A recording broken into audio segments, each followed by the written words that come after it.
from Snake Draft FPL and welcome to a weekly series helping you find some good value free agents and waiver pickups in Draft FPL. I was going to be doing a game week roundup this evening, but the waiver deadline is tomorrow because of the midweek fixtures, so I knew I needed to get this out ASAP. We're trying to get to 1,000 subs before the World Cup, so if you enjoy these videos or anything else on the channel and you haven't subbed yet, then we would really appreciate it. Right, it's a quick turnaround, so let's get stuck straight into the best Game Week 12 waiver picks. Okay, first up, someone we haven't talked about recently very much, but we're going back in for Estupinan. Dropped by quite a lot of managers. Brighton had a really tough run of fixtures, and they've still got a couple of tricky ones coming up. But Estupinan started every game under the new manager. He's been very attacking, sometimes a back four, sometimes a back three. But either way, he's been on that right back or right wing back role. He's now available in 80% of leagues. I'm assuming he's been dropped by quite a lot of managers because of the uncertainty. Well, game week 12, midweek fixture, they've got Forest at home. It's probably the best, well, it's definitely the best fixture in the league at the moment. Definitely someone I'm going to be targeting and looking to bring in this week. After that, 13 and 14, it's City away, Chelsea at home, so not ideal. And then it's Wolves away in 15, which is a very good fixture too. Estupinan actually has one of the best attacking threats from defenders in the league. I think his non-penalty expected goal involvement per 90 minutes is just about the highest in the league. So, very attacking defender and a great fixture this week. Next up, we've got the evergreen Ashley Young, available in 80% of leagues, currently deputising for the injured Luca Dean. Villa have been quite turgid. They've been awful to watch recently, but from a defensive point of view, they have been pretty sound. And Ashley Young looks to be nailed in that position at left back at the moment. Fulham away in 12, Brentford at home in 13, a couple of really good fixtures. And yeah, all Villa want to do at the moment is keep clean sheets, which, you know, is something we have to take notice of as draft managers, as boring as they are to watch. So Ashley Young, he's got a goal threat. Obviously, he scored a worldie last week in game week 10. So yeah, I think he's a good pick. Someone I'll be looking to pick up. I think a Villa defender over the next two is just kind of, you know, bread and butter really. Next, then we've got Guehi again. Or any of the, well, Guehi or Anderson. I think Anderson's available in about 50% of leagues, Guehi in about 70%, so he's the one I will go for as the more available player. The fixtures just keep on being excellent. Wolves at home in 12 is a fantastic defensive fixture. Then it's Everton away, Saints at home, West Ham away. So Palace, I think, have been a bit up and down so far, but they have had very, very difficult fixtures. I'd expect at least 2 clean sheets out of these 4, and I think a Palace defender is absolutely something you want to be targeting at the moment, as well as probably a midfielder and Edouard as well. But if any of them are free, I think, you know, Palace have the best fixtures until the World Cup, bar none. So definitely someone to invest in. On to midfielders then, and you know, Sinisterra is the first one I've gone for. Available in 48% of leagues. It's lower than someone I would normally go for in one of these videos, but I just think he's available in almost half of draft FPL leagues at the moment, and I think that is crazy. I think he would have built up a lot more momentum had it not been the red card 2 game weeks ago, which then saw him suspended. I think he got dropped in quite a lot of leagues then, but the fixtures from an attacking point of view are good. Leicester away is a very strong attacking fixture this season. Fulham at home is very good. Liverpool away, I know I've put it in red on the video, but that from an attacking point of view so far hasn't been a particularly bad fixture. Then it's Bournemouth at home in 15, which is obviously a very good fixture. I think Leeds are just a really good team. You know, I watched them today against Arsenal, and I just think, you know, they should have scored. They should have scored at least 1 or 2. They could have easily won the game. They were the better team for probably 60 minutes of the game. So I am high on Leeds, and any of the mids, to be honest. Aronson, Sinisterra, you know, Bamford's back from injury now.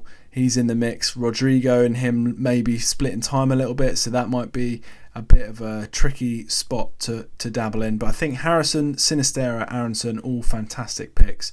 And I think, you know, Sinisterra, after the next sort of 4, 5, 6 fixtures, could be someone that you've picked up off the waivers and then you get a decent, you know, high value midfielder trade for, because he shoots constantly and does very well on the data.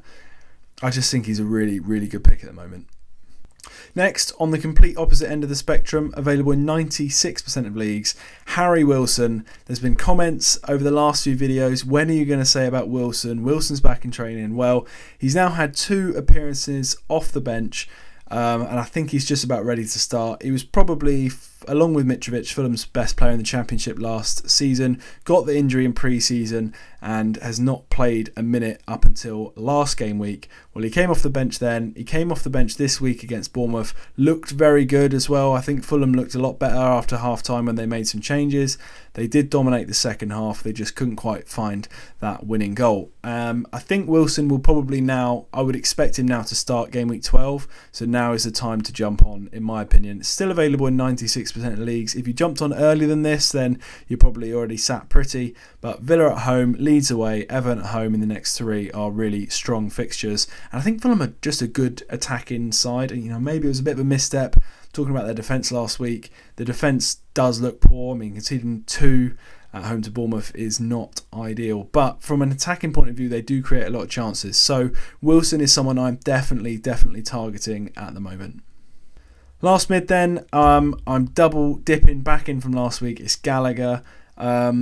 My kind of thought process on Gallagher last week was that because of this quick turnaround midweek fixture, if he didn't play at the weekend, I would then be confident he'd play midweek.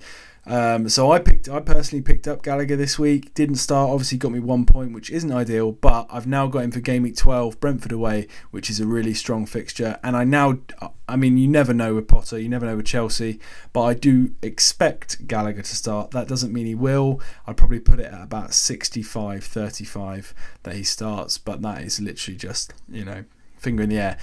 Available in 62% of leagues still, and he did play well when he came on today against Villa.